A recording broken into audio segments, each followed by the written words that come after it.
بحلقة اليوم راح تشوفوا ظهور الجن في الحرم المكي والكعبة المشرفة ومقاطع غريبة انتشرت في الفترة الأخيرة، ويدعي الناس اللي صوروها انها لجن متشكل على هيئة بشر. يا ربي رحمتك، وين في الحرم المكي. ومقطع آخر صادم كان لمعتمر يقول انه شاف معجزة صادمة بعيونه وراح وصورها. هذا المعتمر كان يقول انه شاف ملائكة تنزل بسرعة رهيبة الى الكعبة وترجع تطلع الى السماء. كل المقاطع الغريبة راح نشوفها وراح نعرف قصتها بحلقة اليوم. فأتمنى من الضيوفنا الجدد يشتركوا في القناة، ولا تنسوا اللايك، نوصل إلى 100 لايك مشان نسوي الجزء الثاني.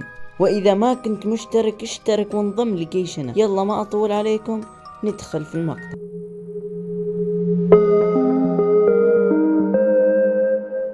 تعتبر مكة المكرمة أكثر مكان مبارك على وجه الأرض، فهل من الممكن يظهر فيها الجن فعلا وكيف؟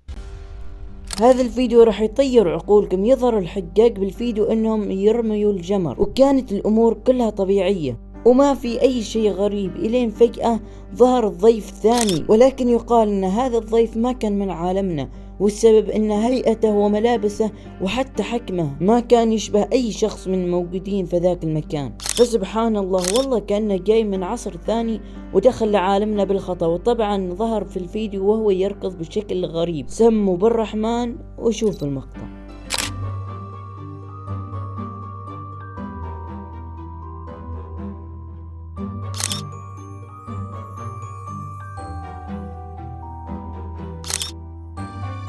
صراحة الفيديو غريب، اترك رايكم في التعليقات ونمر للمقطع الثاني. هذا المقطع انتشر مؤخرا على وسائل التواصل الاجتماعي، وكان عنوان هذا المقطع حقيقة الجن اللي كان يجري في الحرم المكي. فهذا الفيديو يظهر المصلين وهم يصلوا بشكل طبيعي امام المصلين ويركض بسرعة. وهو يركض هذا الشخص بدأ يتلاشى، وانا اعتقد ان هذا السبب هو اللي خلى الناس يقولوا ان هذا جني.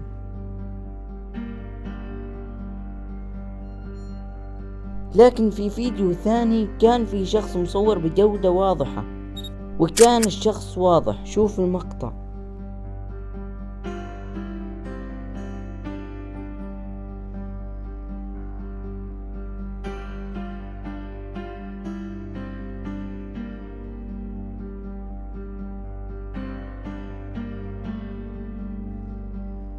برايي اعتقد ان هذا الشخص كان بيروح الحمام.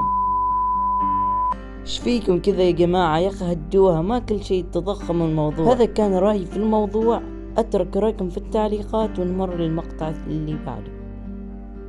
هذا الفيديو يقولون ان لمعتمر صور معجزة في العالم، وكان يقسم انه شاف شيء معجزة فوق الكعبة المشرفة، ويقول انه شاف ملائكة بكثرة تنزل بسرعة للكعبة وترجع تطلع على السماء. والكثير يقولون ان هذا الفيديو مفبرك. برايي ما اشوفه مفبرك، ما تدرون رجال، يمكن من حسن ظنه. الشاب كان يأكد انه حقيقي، ويقول انه هو صاحب المقطع، هو واصحابه شافوا الملائكة بنفسهم، وايضا قد يكون هذا كلامه صحيح. شوفوا المقطع واعطوني رايكم.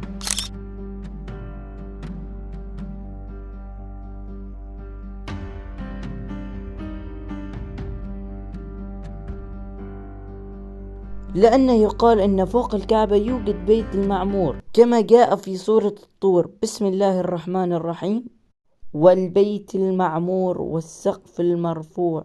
وهو البيت الذي يقع في السماء السابع ويستند إليه أبو الأنبياء إبراهيم عليه السلام. ويقال أيضا أنه يدخلوا كل يوم 70 ملك من الملائكة ولا يعودون. فهل تعتقدون برايكم أن هذا صح؟ الشخص هذا شاف الملائكة؟ اكتبوا لي رايكم في التعليقات. ترى والله أحب أسمع رايكم في التعليقات. اكتبوا رايكم في التعليقات وانا اشوف كل التعليقات. احبكم ترى مرة. ننتقل للمقطع اللي بعده.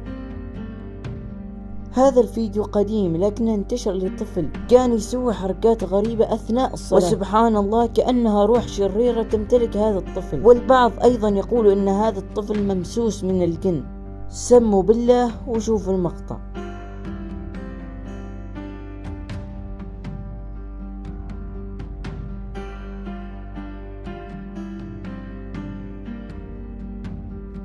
باعتقادي اني اشوف المقطع ما في اي شيء ممكن يكون هذا الطفل مصاب بأحد المشاكل العصبية، عافانا الله وإياكم، ولكن البعض مصر أن هذا الشيء صار بسبب تدخل الجن. فما أدري، أترك رأيكم في التعليقات وننتقل للمقطع اللي بعده.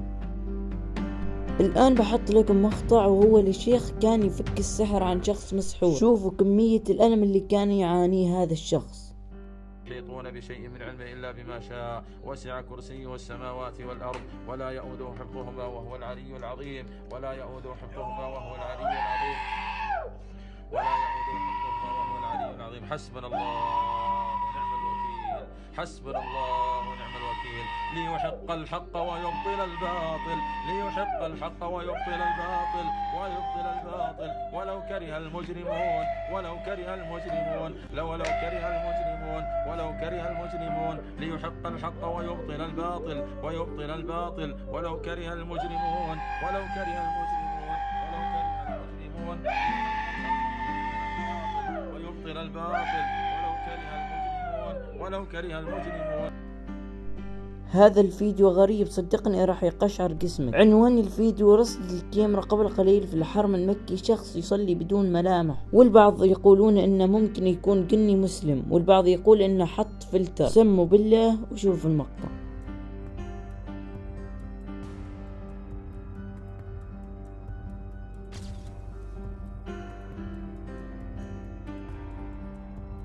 صراحة ما أدري المقطع مزيف أو لا، يمكن عاد حاط فلتر ولا شيء. أترك رأيكم في التعليقات. وإلى هنا وصلنا لنهاية المقطع. أحبكم كله، كان معاكم أخوكم إكستريك. أشوفكم في المقاطع الجاية، مع السلامة.